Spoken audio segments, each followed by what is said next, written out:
Welcome to another California Guy video with your boy California Guy. What's up, everybody, and welcome to this all new video. Coming at you guys with a new one. This one is about Elseworlds special, and look out for my Aquaman video also over the weekend because I will be reviewing Aquaman coming up tomorrow actually. So I'll be seeing Aquaman tomorrow. Look out for that. But this video here is a Elseworlds review, and I will be reviewing Titans also. So just getting down to the basics. But okay, let's start with Elseworlds in this video. Elseworlds, I watched. I finally reviewed it a week ago when it came out. And if people doesn't know, DC Elseworlds was a team up of the Arrow and Flash TV show. They were as a team up for the Arrow and Flash TV show, and they do an annual team up every year on CW. They have three about how many shows they got? Three or four shows. You got Supergirl, Flash, Arrow, and Legends of Tomorrow. So they've been having these crossovers for a couple of years now. Every time because they've DCT television has created a shared universe. In regards to the Arrow show. So they created a shared universe through Flash, if people watched it. So I don't want to go through all that, because if you guys watch Flash and Arrow, you guys got you're familiar with those shows, you know what I'm talking about. But let's jump start into the Elseworlds crossover. Now, the Elseworlds crossover was a build-up dating back to this past summer, when they announced that they were going to have the big crossover and that it was going to feature Gotham City and Batwoman. And it was going to feature Supergirl also. And as months went on, they announced that they were going to recast Lois Lane and Superman for TV. So they included them, even though Superman was on Supergirl a couple of times. So people that don't watch Supergirl, Superman has been seen on Supergirl. So they basically featured the character of Superman on their version of Superman anyway, TV version. Um, and so in this special here, they all returned. So the show basically, the premise is, Arrow and Flash they have a body swap issue. And if you guys watch the respective solo shows, then you'll know that Flash's daughter, to let you guys know, Flash's daughter is basically on there from the future in his own solo show. Arrow is dealing with prison time, just coming out of prison and dealing with Diaz in his storyline, and the Legends of Tomorrow basically is dealing with their little adventures with Constantine. So, but in this special of the Anti-Monitor, which is from the Crisis on Infinity Earth, the Anti-Monitor video of the Monitor. If people don't know, guys, go Google it up, the Monitor, because I'm not going to get into the comic book backstories of these characters, but I'm going to give you just some premise. The Monitor is a powerful being who keeps track of all time, space, history. And so in the DC Crisis on Infinity Earth, the character is created by Marv Wolfman. So he was live action. He came to life, and they basically was giving you a preview of the Crisis, where it starts off with John Deegan on Earth 1, who is, his alias is Dr. Destiny to any DC Comics readers and Justice League and Sandman readers. Dr. Destiny, an evil professor in Gotham City, who's experimenting on Arkham inmates, gets this book of destiny, and he's able to rewrite time and rewrite your life. So basically, he switches Arrow and Flash's life by accident, and so Oliver Queen becomes Barry Allen, which is funny, and Flash becomes Oliver Queen. So it's just, that way. And so, you go through an episode of Flash where, Oliver Queen is the Flash, and he wakes up as him, and then, the other way around. And so we start off with funny stuff like that's like a switcheroo type of. And I've seen concepts like this in the comic book, by the way. I'm a long time comic reader, so I've seen this in DC and Marvel. These kind of plots and storylines. So they kind of really stuck it to you with the comic booky angle. But basically that was your premise, and they featured a lot of stuff from the comic books, like Amazo in the Flash episode. They fought a major Justice League villain was Amazo. Superman guest starred on there, and Supergirl, they came on there. Plot really made no sense, to be honest with you. I mean, it was fun. The three-parter was fun, in my personal opinion. The three-parter was fun. It made no sense, to be honest with you, when I watched these annual team ups. Well, this team up was better than the last team up that they had, to be honest with you, with the alien invasion with the Dalmax, the Draxons, whatever the fuck they were, that came and they had the alien invasion based off of Panic in the Sky. They loosely based it, invasion, I'm sorry, of the storyline in DC in the late 80s. They usually adapted that to DC television. So, and then he had Crisis on Earth X last year, with the evil Supergirl being Overgirl, and you had the evil Green Arrow, and it comes from Earth X. So this storyline that they had pretty much was kind of a smaller storyline, but they was able to cross in more Supergirl characters because they didn't feature the Legends this time, and I think it was for scripting reasons why they didn't do that. Now I'm gonna get to the big meat of the subject now, and that was Superman and Batman and how they were used. Now I could go over the reviews of the show, but I'm gonna get to the big part of the meat, and I don't think I've seen too many people cover it. I think John Campea covered it, but he covered the Superman angle. But I'm gonna get deeper into the mythos of Superman and Batman in the Arrowverse, as well as the comic book and their films. Now, when I watched Arrow, I kind of agree with some points of John Campea. Believe it or not, Superman was made to look like a bumbling, fumbling sidekick a little bit. It was cool having him on there, but it just seems like DC television just got the rights to him and just said, okay, fuck it. We're going to just throw this guy in here. And, throw a Superman character on here, the Superman himself, and we're going to feature Lois Lane, and we use montage, which had a cool Smallville montage, by the way. But it's like they got permission and they didn't know what to do with Superman at all, because and I play a little devil's advocate to all the people that's Superman fans. You guys got to remember, this was a Supergirl show. So you guys got to all roads lead back to, this was Supergirl show. So there was never going to feature Superman up in a capacity where he's going to look more heroic, even though Superman is the biggest character in DC Comics. He's the Bugs Bunny of superheroes. He's the Bugs Bunny of DC Comics. So, you was never going to get a Superman that was going to be in a leadership capacity, because in reality these are television shows. So with these being television shows with actors, I mean, I thought they did what they could for this TV version of Superman, but to an extent John Kemper was right. Like, I'm like, if you're going to use the character on the screen, you make the best use of them. They really scaled back, and the most you got of Superman was when he was evil, when Dr. Destiny took over his body. So that was the most you got of a use of Superman. So that was the most you got a use of Superman. And when you got that in the show, about fans, which I was too a little bit. Then let's get to the biggest meat of the crux, is Batman.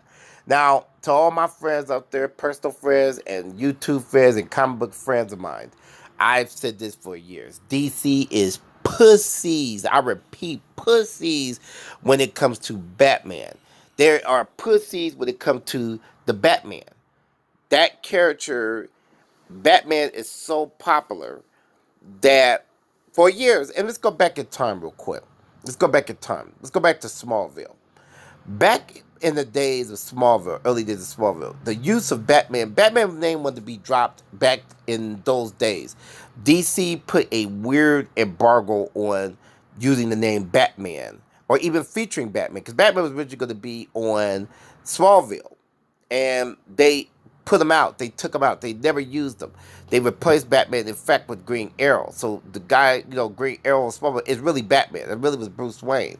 So they never was able to use Bruce Wayne on Smallville. And so DC had this weird ass embargo. Now, in animation, you can use many versions of Batman. You can have any team up you want when it comes to animation to some extent. But when it came to Batman, Bruce Wayne character, on any live action, and I'm talking about live action, you was never able to use the character. Going back to even Lois and Clark, they would throw little subtle hints about Gotham City, or, but it would be very minimum at best, and vice versa for Batman. Batman in his movies, the most you got of a mention of Metropolis was in Batman and Robin film, and they used the name Metropolis. So let's fast forward the time. You go to Arrow show, and even the Nolan trilogies, the Nolan movies, they always kept Batman in a world by himself. So you look at the Nolan trilogy, and then you look at Superman Returns. That was the same shit. They hinted at a Batman existing in the same world. So you see what I'm getting? And even up to Man of Steel, before they even announced that they were going to even have Batman or Justice League, and that they had the Wayne satellite up there with Superman, and Superman's crashing into that Wayne satellite. So they always was implying. Now they did make Batman come on to uh, Dawn of Justice, so you did get a version of Batman. So to be fair, but when it came to Arrow, now let's go to Arrow. Arrow, when that started, it seemed like they were in their own universe. It seemed like it was like a small universe that they had of their own. Arrow featured, different DC villains, low key DC villains, by the way. I mean, very low key. Even today, they still do. Arrow TV show featured characters really that they kind of made household names today. That if you're a comic book fan, they were very obscure characters, such as Merlin the Magician. Merlin was obscure DC. He was one of the worst DC villains, still is, but one of the worst DC villains that they ever had. So Merlin was always really, we knew he was Green Arrow's enemy if you were a DC reader, but at the end of the day, Merlin was a character you really just didn't care about. So they started at Deadshot. They featured Deadshot on there. That was your first season of really Arrow. First couple of seasons, you featured Deadshot. You featured Bronze Tiger, China White, Deathstroke. So you featured really lower key characters on that show. And as time went on, the way they constructed their version of a DC live action universe was that they constructed it with very low key DC characters. And then Flash followed through also, and Flash featured low key characters. Flash TV show was featuring the same thing. It featured some of his rogues, but then Flash was also kind of doing the same thing. But at the end of the day, it was always before Supergirl even came out, it was vague on whether they existed in a big tempo DC universe. That was the issue right there. Before they even put together really all these movies, it was like, okay, do these guys exist? And you would get little small hints. Now, as time went on, I'm a comic book aficionado. I'm a DC person. I'm a person that follows continuity. I constructed in my own head that that Flash and Arrow was taking place in a shared DC universe, but it was in a corner by itself. So I always kind of placed it there. I always kind of theorized that Batman existed. I don't, not per se Superman, but Batman existed in their world. So that was always a thought in my head, and I'm gonna tell you why. It was clues that I think that Mark Guggenheim and Greg Berlanti and Jeff Johns had a Bible of Batman possibly existing in that world. So it was clues that a Batman existed, and I can tell you simple things real quick. Let me break it down. Batman existed because you had the villains. We're gonna look at the villains. Let's examine villains. Deadshot. Deadshot is a Batman villain. A lot of people don't know that. You had Deadshot. Deadshot was a featured big villain in the first couple of seasons of Arrow before they shut him out, before they killed the character off. Then you have, per se, Bronze Tiger. Now, Bronze Tiger is not a Batman character, but he fit in a Batmanist universe. If anybody's read the Richard Dragon comics, they've always sort of had Batman with those particular characters. If you read Brave and the Bold, Batman has teamed up with Bronze Tiger a couple of times. Who else did you have in it? Yeah, even Arrow himself. Arrow himself fits in a Batman universe. So really, Arrow was always featured in a Batman world. Merlin the Magician was with Ra's al Ghul. And let's bring it to Ra's al Ghul himself. Ra's al Ghul himself was a Batman villain, big Batman villain, League of the Assassins, the Daughters, all that. So you had clues that that universe was kind of a Batmanish universe, not really per se Superman. So I always theorized that there was a Batman in that world. Now I've told many people this for years that Batman is in that world. So when you look at and then when you look at Flash, again, they imply, just like Green Arrow, by the way, too. Now we throw another character out there too. Green Arrow. it was always implied through both shows that there is a Hal Jordan and a Green Lantern there. And there was clues to even that Coast City. We had Coast City featured in a couple of episodes in reference. Then you have Ferris Air Force Base. That's the place where, Green Lantern had his origin. So it's always about, not per se Superman. I never got that Superman really existed in the Arrowverse, but I always gotten that there was a Batman and a Green Lantern in that universe. So you always sort of got that in that world. And then Flash expanded on a possibility of a Batman in that world. So it wasn't shocking that Batman existed in that world. It was a Batman world it was a Batman existing world. And Flash expanded on it because of the newspaper. Flash expanded on it because of the Bruce Wayne references. So a lot of stuff was referenced. You had Harley Quinn on the show. So Batman was featured. Now let's jump start into the Elseworlds world. Now they feature Gotham City on Arrow. So the basic backstory for Gotham City, and oh, by the way, Batman was name dropped last season by Oliver Queen himself when he said you could have put Bruce Wayne's head on the picture. So that was the first time that you even had a blatant mention of a Bruce Wayne or a Batman on TV. Even Smallville never did that. So it was either he did exist or he didn't exist. But this is the first time on TV live action that the character was even mentioned. Now, once Bruce Wayne was mentioned, they went on. I guess DC said, "Okay, you can't use the character of Batman, but you could use his world. You could say their names." So when you fast forward, DC Films and Entertainment dropped Gotham City. They dropped the Arkham Asylum. They dropped his villains, the Gotham PD, and everything else. So the backstory to John Deegan was that he was a Gotham City psychologist, and he was demented in Arkham Asylum, and he features Psycho Pirate and even Nora Freeze. So when you look at the backstory of Batman in this world, Batman, I guess he's been around for years. He predated Arrow. He predated Green Arrow. And so, in the comic books, Green Arrow kind of copied Batman anyway. Basically, was a Batman imitator. So that's to all the fans out there. But stuff that didn't make sense in Arrow, just like Supergirl, it was similar, but Batwoman. When you look at Batwoman and Supergirl, it's the same plot lines. They both got cousins. Their cousins both, they're leaving shit to them. They already kind of existed. But Batman was the most fascinating one because they used a Nolan template to justify Batwoman. Is that Batman left without a fight? So they're giving you the impression that that was Christian Bale's Batman, but still don't make sense because guess what?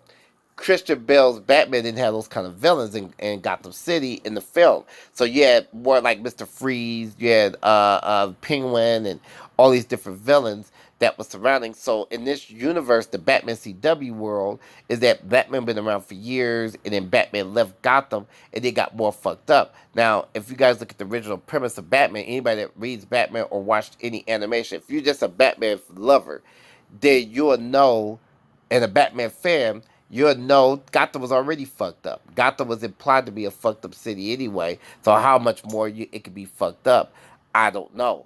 But in this show, they implied that Gotham got really terrible. Now, in comic books and in animation, Batman would never leave Gotham City. He would never leave Gotham. That's something that would never happen. Gotham is his blood, like Metropolis is a Superman. They would never leave. But they implied that the two biggest comic book characters and biggest characters in film and TV and gaming would just leave their post just out of the blue.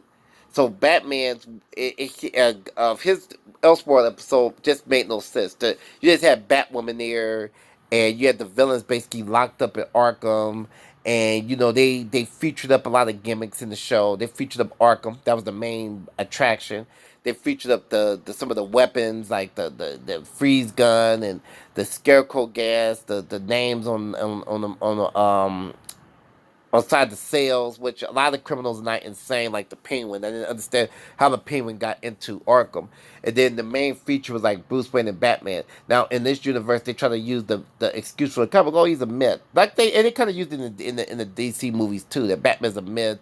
So, and Arrow was just Oliver Queen was like, the Batman's a myth. He can't be real and all that shit there. And he's very just. It get the impression he's just a Batman. Now I'm hoping that they play up on that in the next couple of episodes of Arrow when it comes back on. That Oliver does believe there's a Batman and a Bruce Wayne is Batman, and he's jealous that Wayne and Batman is one and the same, and they're very popular. So the episode with Batman was really, it made you want to see more, but you want to see Batman at the same time, but they're giving you Batwoman. So maybe on her show, they would expand on why Batman is gone and what happened to all the criminals. Questions for Batman fans like myself is where was Gordon? Where was the Joker? Where was different Robin? Because in reality, Robin would take over for Batman, and if Batman disappeared, and it's happened. Dick Grayson has taken over. So, Elseworlds episode was okay at best for television. That's my stars. Um, it was an okay episodes, 3 episodes at best. Uh, I like Dr. Destiny being on there, but I thought they could have did more. They're gonna lead this to Crisis, so look out for my next video, the Titans review. Peace out.